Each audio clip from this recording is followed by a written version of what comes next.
वंदे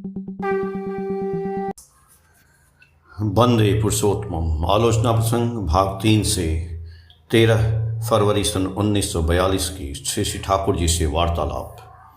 प्रातः श्री श्री ठाकुर निभृत निवास में तकिए पर उठंगे हुए दक्षिण की ओर बैठे हैं। अभी भी ठंड अधिक है, फिर भी श्री श्री ठाकुर के शरीर पर अद्धी की एक चादर है। प्रातः कृत्यादि शेष करने के बाद बैठे हैं। प्यारीदास से आश्रम के विषय में खोज खबर ले रहे हैं। चेहरे पर उद्वेग की एक छाप है। एक रोगी के विषय में प्यारीदा ने कहा, मैंने जो प्रिस्क्रिप्शन लिख कर दिया था उसने उसके मुताबिक दवा नहीं खिलाई। वह यदि खिलाई जाती तो बीमारी इतनी नहीं बढ़ती। श्री ठाकुर जी बोले, यह मत सोचो कि केवल प्रिस्क्रिप्शन लिख देने से ही तुम्हारा दायित्व खत्म हो गया।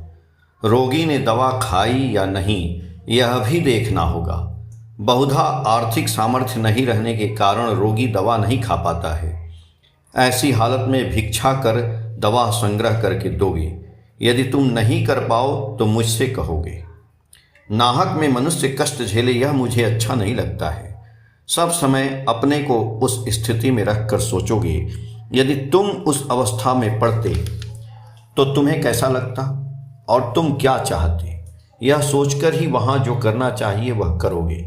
बचपन में मैंने पढ़ा था, do unto others as you would be done by. तुम जैसा व्यवहार पाना चाहते हो दूसरों के प्रति वैसा व्यवहार करो। इस बात को मैं भूला नहीं पाता हूँ। इस बोध के आधार पर ही मैं चल रहा हूँ।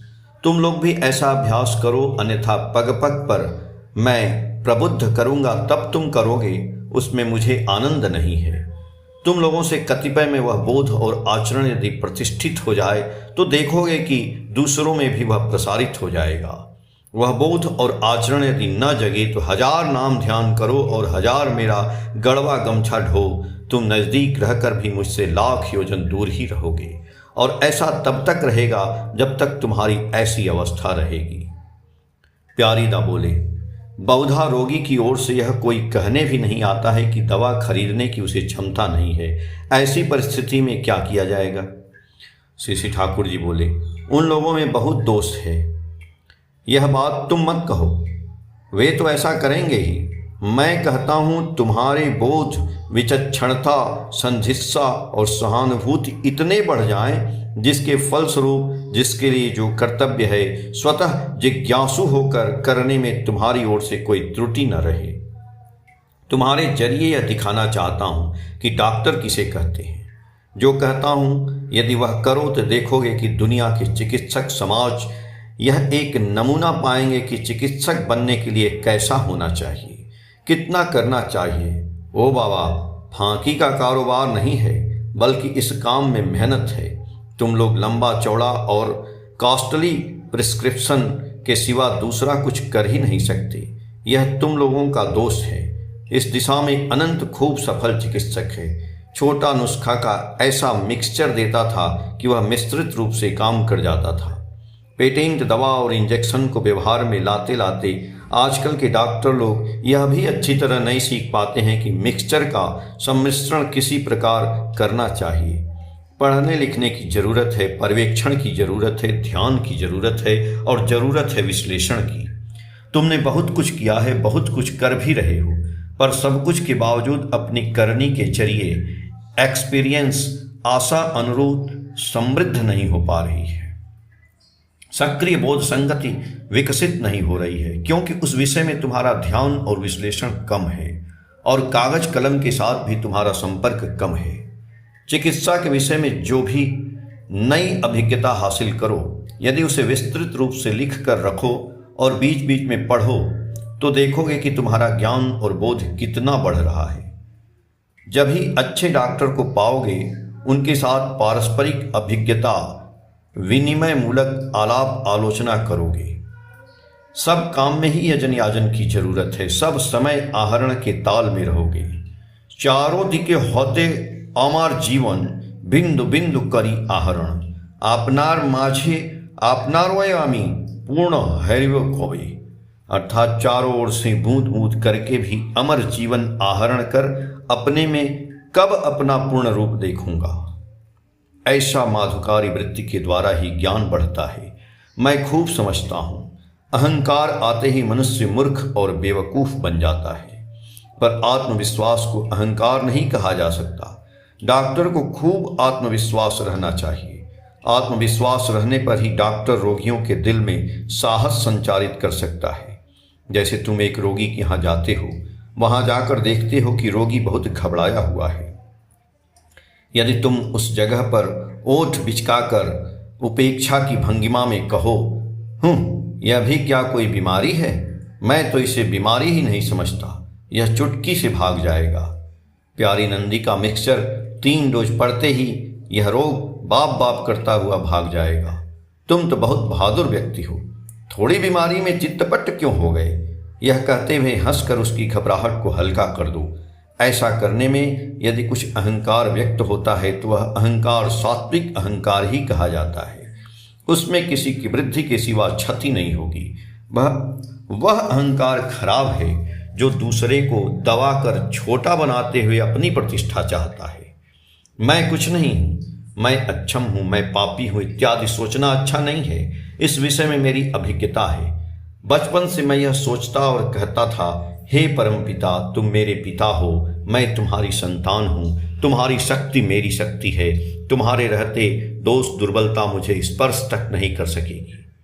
एक वैष्णव भक्त ने मेरे इस मनोभाव के विषय में सुनकर यह कहा, यह कैसी बात है, यह तो अहंकार जैसी बात है।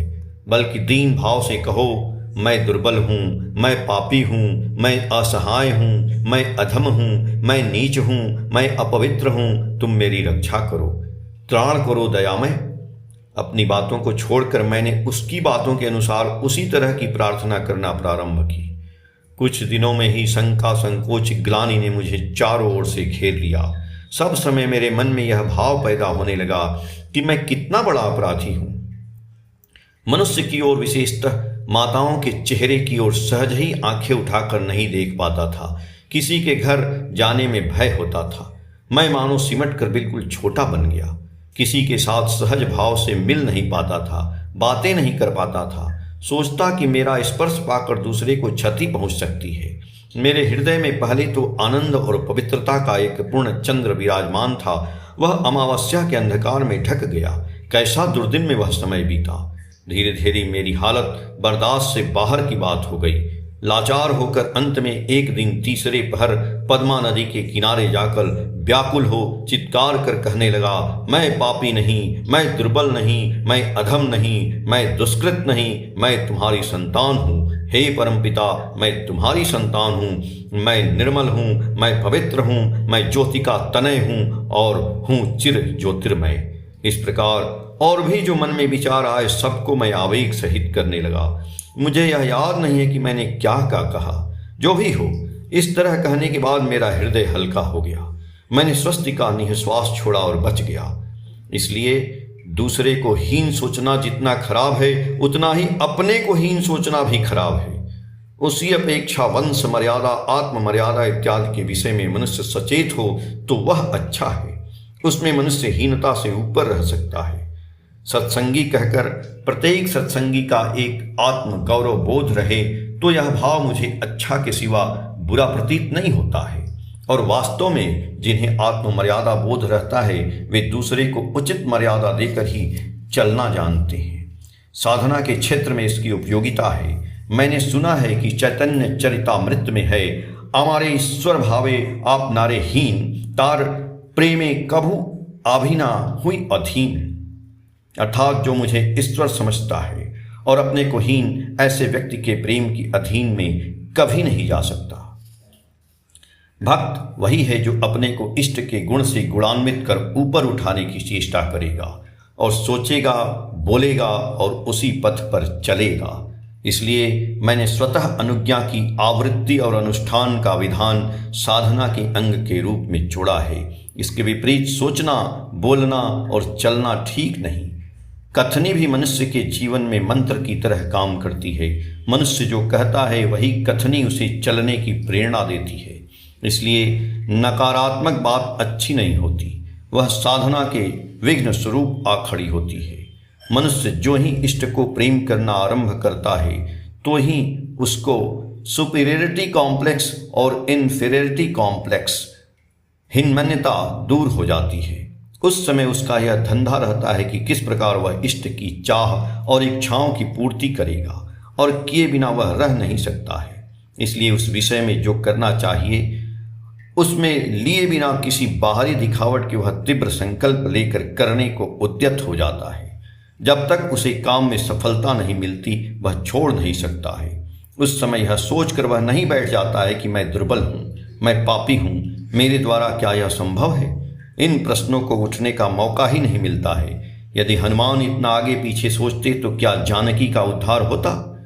जो वीर भक्त होता है वह अहंकार या आत्माभिमान को अवहेलना करने के बहाने कोई बड़ा दायित्व से अपने को दूर हटाकर नहीं रखना चाहता, बल्कि वह सोचता है उनकी तृप्ति के लिए सब कुछ मुझे ही करना है और उनकी दया के बदौलत विहित प्रयत्न के जरिए सब कुछ मेरे द्वारा ही संभव है।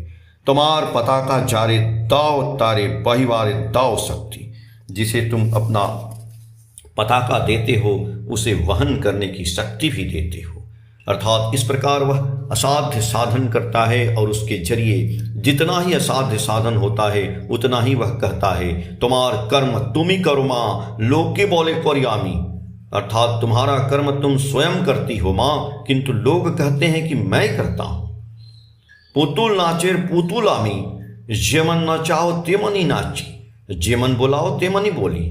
अर्थात नाचने वाली मैं पुतुल हूं, जिस तरह नचाते हो उसी तरह नाचती हूं, जो कहलाते वही कहती हूं। तुम यंत्रो आमी यंत्रो, जेमन चलाओ तेमनी चली। अर्थात तुम यंत्री हो और मैं यंत्र हूं, तुम जिस तरह चलाते हो उसी तरह चलता हूं। वह हर काम में गुरु की दया का करामात देखता है और अवाक होता है तथा क्रमागत गुरु का ही गुणगान गाता है। जो बाह्य रूप से अपने को दीनहीन कहा करते हैं उनमें प्रत्युत सूक्ष्म रूप से विनय का अहंकार रहता है, किंतु जो पहले की तरह हैं उनमें अहंकार का कोई बला नहीं रहती है। कृतित्व उन्हें भराक्रांत नहीं करता।